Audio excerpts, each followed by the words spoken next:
In this episode, we're going to explore the second key to creating a winning team: setting a common goal to strive for. This is a bit tricky for many business owners, so today I'm going to share an experience I had that may help reset your thinking. Are you ready to nail down a win on stage 32 of this year's Tour de Profit? Let's get into it. Welcome to Why Business Teams Fail and How to Avoid It, a show helping small business owners build a radically engaged team that can run the business without you, so you can remove the stress from owning a business and enjoy the freedom you deserve. Now, here's your host, Rich Allen. Today you'll learn that departmental goals are oftentimes more hurtful than helpful when it comes to building strong teamwork. That finding a compelling common goal for your team may be the single best thing you could do to get the team to rally together, and that once you set your common goal, you can simply stand back and watch your team come to life with energy and enthusiasm. Here's my question for you this week. Does your team have a common goal that they're determined and committed to achieve? So how did you do on stage 31, demonstrating strong leadership? Did you take some time to reflect on your personal behaviors as a leader? Did you take the challenge seriously and focus on changing you first? I hope you did. I can assure you that as the business owner, you set the tone and the pace for progress in your organization. There's no need to look to change others if you're not willing to change yourself. Now, with this renewed sense of your role as a leader, it's time to move on to stage 32, where the focus is creating a common goal for your team. This is a tricky or technical stage in this year's Tour de Profit. Why tricky or technical? Because unless you spend the time to give this some serious thought, you could easily cause people on your team to change their behavior in a way that's not good for the long-term success of the organization. Let me explain. In an ideal world, your team would be motivated to help your business grow and succeed for intrinsic reasons. They would not need or want external motivators to get them to do the right thing. They would be so connected to and aligned with your vision and goals that they would want exactly what you do as much as you do. While this rarely occurs, you should strive to create a vision and future that's so compelling that people would want to work for you to help make that vision happen. You should always be refining, sharing, and working on your vision to motivate your team intrinsically, from the inside out. However, even in the best organizations, there are those who need and want external motivation to do their best work. Since many are motivated by a challenge, it's critical to have a shared common goal for the team. Oftentimes, I see businesses with different goals for different departments, different roles, or different activities. Many times, these different goals are at odds with each other. The best example often occurs within sales teams. Sales managers love to create goals for their sales team and will often use the worn-out idea that all good salespeople live for the recognition and reward. So they package a trip and bonus payment for hitting certain sales targets, while the rest of the organization who works their tail off to support the sales team gets nothing except more work to do.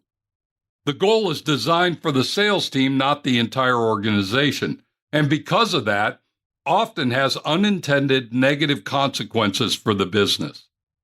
Common goals, on the other hand, can be uniting, uplifting, motivating, and inspirational to the entire team, if done well. To illustrate, let me share with you my experience with focusing a team on a common goal. Before I became a business coach, I worked for Pella Corporation, a well-respected window and door manufacturer based in Pella, Iowa. About 3 years after I joined Pella, we acquired a storm door manufacturing company with 280 team members in 2 locations doing about $30 million in annual sales. My boss asked me to go run this newly acquired business. It was an opportunity of a lifetime for me. While the business was steady, it was not growing, and the profitability was well below our desired level. After several weeks of assessing the situation, I decided that what was missing was a compelling common goal for everyone to rally around. So a couple of weeks later, I came to what I thought was a clever idea. So I called a meeting of the entire team to share my observations, thoughts, and recommendations. I pulled together a short list of metrics that were critical for the business to grow and be more profitable, and we set targets in each category that were reasonable and achievable. During the meeting, I shared the metrics and the targets with the entire team with our reasoning for each. Then I unveiled my clever idea. I told the entire team that the first month that we achieved every target on our list, I would give my car to someone in the business. Now remember, this was a manufacturing business where the vast majority of our team members were factory workers who were living paycheck to paycheck. The offer piqued their interest. Hands flew up across the room. What kind of car is it? A 4-year-old Jeep Grand Cherokee, I said. What color? Hunter green. Air conditioning? Yes. 4-wheel drive? Yes. CD player? Yes. The questions went on and on. At that moment, everyone began envisioning that they could be sitting in the boss's car. That car could be theirs. All they had to do was work together, hit the targets, and then be lucky enough to be one out of 280 to be selected. Not bad odds for folks who were accustomed to playing the lotto. As the weeks and months passed, the team began finding ways to work better together. Scrap and waste went down. Margins were going up. Efficiency was being improved in every area of the business. Every time I visited the factory, people would check out my Jeep, noses pressed up to the window, checking out the interior. As I walked around, they would ask me, "How's my Jeep doing?" They were owning my Jeep more and more every day. A short 5 months later, we hit our targets, all of them. We arranged for a large celebration, rented a large concert hall, invited everyone to bring their spouses and children, and catered a family-style dinner. I took my Jeep to a local auto detailer and asked him to make it look like new, which he did. Then we drove the Jeep into the building for the big event. To decide who would win my Jeep, we put everyone's name into a large drum. We picked out 20 names and asked those individuals to come to the stage. They were the short list of potential winners. To make things more interesting, I had stopped by the bank on the way to the celebration and got a large stack of $20 bills. I offered each of the potential winners $200 in cash before we drew down to 10 people. One guy quickly snatched up the $200 and took a seat. We repeated the drawing until my wife drew the winning name from the barrel. The lucky winner was a second shift maintenance worker who had been with the company for over 20 years. We signed all the documents, gave him the keys, and took lots of pictures with him sitting in the Jeep with the biggest smile on his face. But the best part of the night was when I had the chance to say my closing remarks. I applauded the team in front of their families for their hard work and focus. And after letting them know how proud I was of them and how difficult it was going to be to drive home with my wife, who thought I had just lost my mind giving my vehicle away, I told them that I knew that they could do anything they put their mind to, and that I expected them to make the targets every month going forward without question. And that's exactly what they did from that point forward.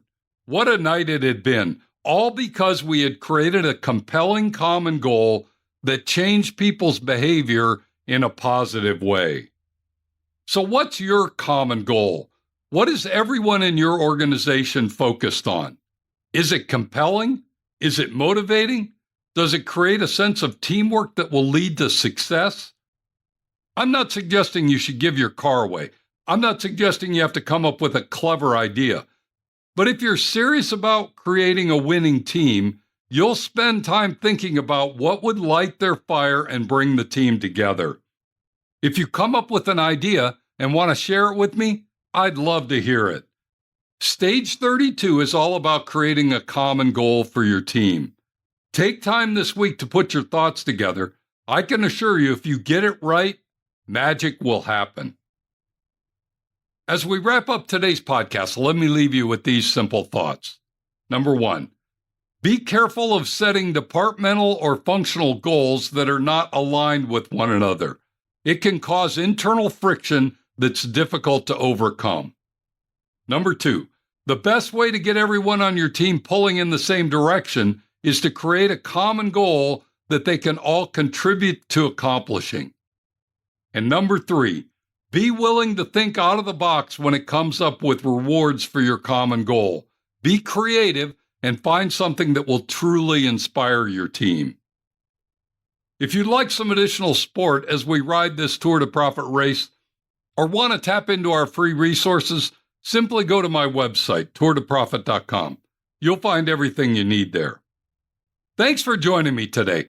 Be sure to tune in next week when we're going to discuss Stage 33, establishing your rules of the game. You won't want to miss it. Now, go make it a great week, and whatever you do, ride hard. Thank you for listening to Why Business Teams Fail and How to Avoid It.